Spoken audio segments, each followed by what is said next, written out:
ఒప్పుకుంటాం. ఈరోజు అంబేద్కర్ గారి జయంతి అయితే నిన్న వైఎస్ జగన్మోహన్ రెడ్డి గారి మీద గురి చూసి నవరగాంతాన్ని కొట్టాలని ఒక ప్రయత్నం చేశారు. ఆ దేవుడు ఆశీస్సులు, ప్రజల ఆశీస్సులు నాకున్నాయి, ఎవరికి భయపడాల్సినటువంటి అవసరం లేదని చెప్పి జగన్మోహన్ రెడ్డి గారు పదే పదే చెప్తాడు.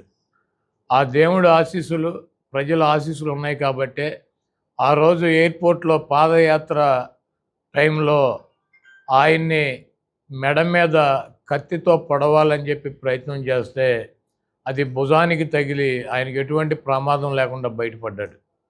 ఈరోజు ఒక రాయితో దాడి కాదు అది, దాన్ని చాలా పకడ్బందీగా ఒక వ్యూహం ప్రకారం గురి చూసి నవరగాంతాన్ని కొట్టాలని చెప్పి గుండుతో ప్రయత్నం చేశారు.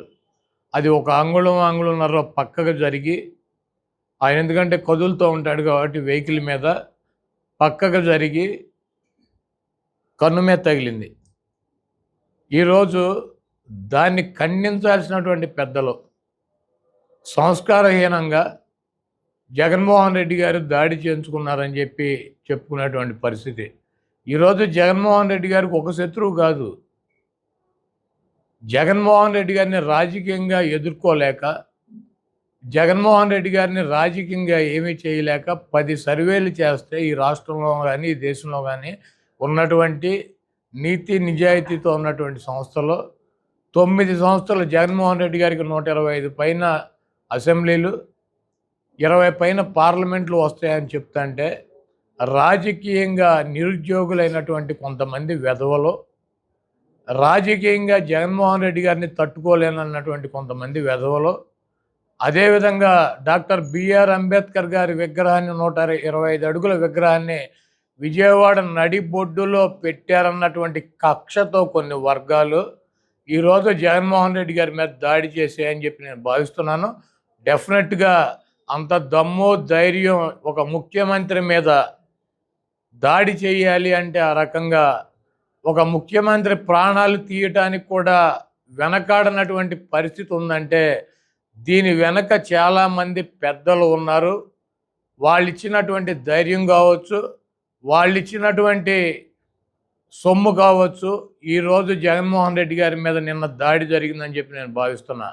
ఎందుకంటే నిన్న మధ్యాహ్నం తుళ్ళూరులో, గుంటూరు జిల్లాలో చంద్రబాబు నాయుడు చెప్పాడు, నేను చూసా, జగన్మోహన్ రెడ్డిని రాళ్లతో కొట్టమని చెప్పి నిన్న మధ్యాహ్నం చెప్పాడు అతను. తుళ్ళూరులో వీడియోస్ ఉన్నాయి.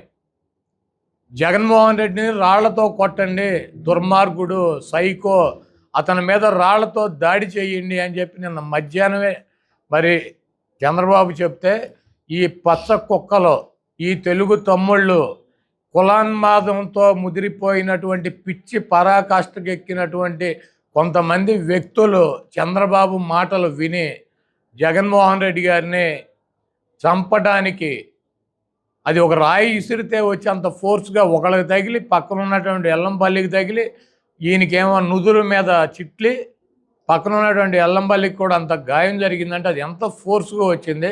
చేత్తో కొడితే ఈ రకమైనటువంటి కార్యక్రమం జరుగుతుందా?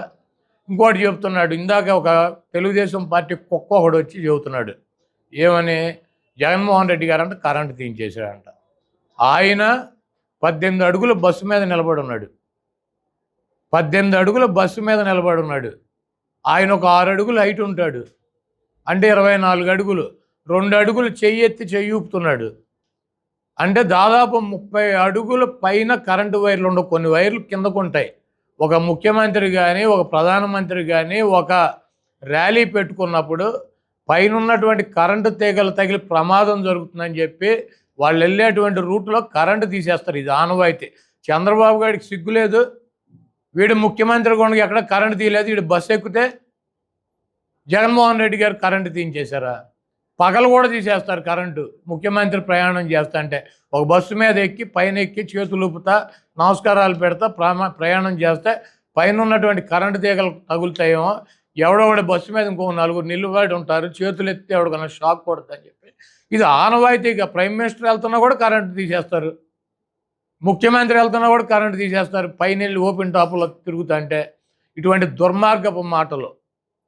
ఈరోజు చంద్రబాబు ప్రేరణతో జగన్మోహన్ రెడ్డి గారి మీద గత ఎన్నికల ముందు దాడి జరిగింది, ఈ ఎన్నికల ముందు దాడి జరిగింది. జగన్మోహన్ రెడ్డి గారిని రాజకీయంగా ఎదుర్కోలేక ఆయన్ని అంతమొందించాలన్నటువంటి ప్రయత్నం అయితే జరుగుతుంది. ఆయనకి బ్లాక్ క్యాట్ సెక్యూరిటీ ఇవ్వాల్సిందే. పనికి మాలినటువంటి వెధవలకు ఇస్తున్నారు. బ్లాక్ క్యాట్ పనికి మాలినటువంటి వెధవలు 420 వాళ్ళకి ఇస్తున్నారు. వై సెక్యూరిటీ అని చెప్పి, బ్లాక్ క్యాట్ అని చెప్పి. ఈ చంద్రబాబుకి ఎందుకు, ఈ రోగ్గుకి సావటానికి ఇంకో 2 ఏళ్లకు 4 ఏళ్లకు సిద్ధంగా ఉన్నాడు. ఈ వెధవకి ఎందుకు? ఈరోజు పక్కా ప్లాన్తో జగన్మోహన్ రెడ్డి గారిని అంతమొందించడానికి ఈ కుట్ర జరిగింది. దీనికి ఒక సామాన్యుడు, ఒక వ్యక్తి చేయగలిగినటువంటి దాడి కాదు. దీని వెనకాల చాలామంది పెద్దల హస్తం ఉంది. ఎంత దుర్మార్గం అంటే ఈ వెధవ చంద్రబాబు మాట్లాడే మాటలు జగన్మోహన్ రెడ్డి మీద దాడి చేసినందుకంట, చేసినాడి మీద కాదంట యాక్షన్ తీసుకోవాల్సింది, పట్టుకోవాల్సింది. అధికారులంట కరెక్ట్గా కాపలా కాసే రాయేసేవాడిని పట్టుకోలేదంట. అందుకని ఎలక్షన్ కమిషన్ అంటే ఈయన కోరుతున్నాడంట అధికారుల మీద యాక్షన్ తీసుకోవాలంట. అధికారులను దీనికి బాధ్యత చేయాలని చెబుతున్నాడు. ఈ వెధవ మాటలు, ఈ 420 మాటలు, ఈ దొంగ మాటలు. ఎవడైనా దాడి చేసినాడి మీద యాక్షన్ తీసుకోవాలి, దాడి చేసుకున్నాడిని పట్టుకోవాలని చెబుతారు. అధికారులను అంటే యాక్షన్ తీసుకుని అధికారులను అంటే దీనికి బాధ్యులను చేసి వాళ్ళని శిక్షించాలని చెప్పి ఈ వెధవ ఎలక్షన్ కమిషన్ సలహా ఇస్తున్నాడు. ఎన్నికల్లో అలిపిరిలో ఉల్లిపాయ బాంబులు పెట్టి పేల్చుకున్న వెధవ ఇత్తనం. ఉల్లిపాయ బాంబులు పెట్టి పేల్చుకున్న వెధవ ఇత్తనం పెట్టుకుని ఒక చేతికి ఫస్ట్ టైం ఈ రైట్ హ్యాండ్కి కట్టేసుకున్నాడు. తర్వాత లెఫ్ట్ హ్యాండ్కి కట్టేసుకుని బస్సుల్లో పెట్టుకుని జనాన్ని తీసుకుని సందర్శించి ఎన్నికల ముందుకు వచ్చి 47 సీట్లకు వచ్చాడు. చంద్రబాబును చూసినాక ఇటువంటి దరిద్ర పరిపాలించినటువంటి వెధవకి 47 సీట్లు ఇచ్చారు. బాంబు పెట్టి 18 అడుగులు లేపి కింద పడేసినా కూడా, డ్రామాలు వేసినా కూడా. పరిపాలన బాగుంటే రాష్ట్ర ప్రజలు గెలిపిస్తారు.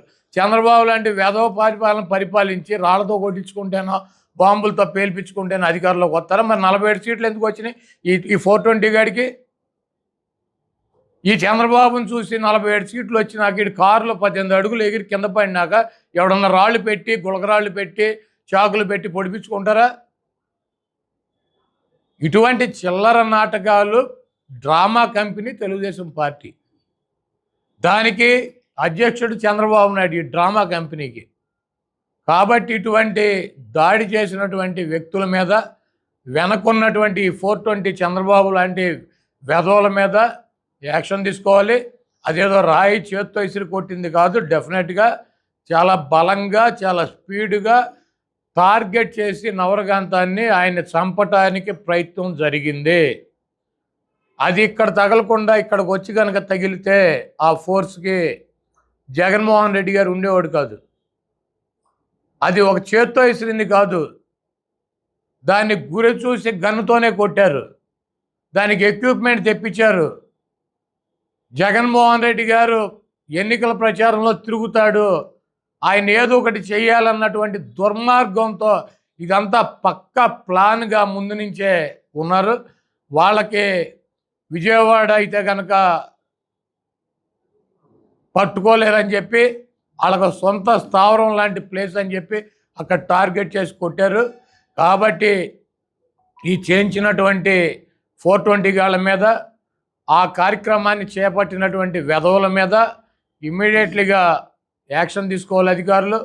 డెఫినెట్గా ఇటువంటి జరగకుండా ఖండించినటువంటి, ఆయనకు బాగుండాలని చెప్పి కోరుకున్నటువంటి పెద్దలు నరేంద్ర మోడీ గారు కావచ్చు, లేకపోతే కేటీఆర్ గారు కావచ్చు, స్టాలిన్ గారు కావచ్చు, ఇటువంటి పెద్దలందరికీ కూడా వైఎస్ఆర్ కాంగ్రెస్ పార్టీ తరపు నుంచి మేము కృతజ్ఞతలు తెలియజేస్తూ, నరేంద్ర మోడీ గారు ఈ దేశ ప్రధాని, ఆయన దాకా ఈ విషయం వెళ్ళింది కాబట్టి దీని మీద ప్రత్యేకంగా చర్యలు తీసుకోవడానికి ఒక బృందాన్ని ఏర్పాటు చేయాలి. జగన్మోహన్ రెడ్డి గారికి బ్లాక్ క్యాట్ సెక్యూరిటీ ఇవ్వాలి. జగన్మోహన్ రెడ్డి గారిని కాపాడాల్సినటువంటి అవసరం ఈ కేంద్ర ప్రభుత్వం మీద ఉంది. ఆయనకి సెక్యూరిటీ పెంచాలని చెప్పి నేను కోరుతున్నాను.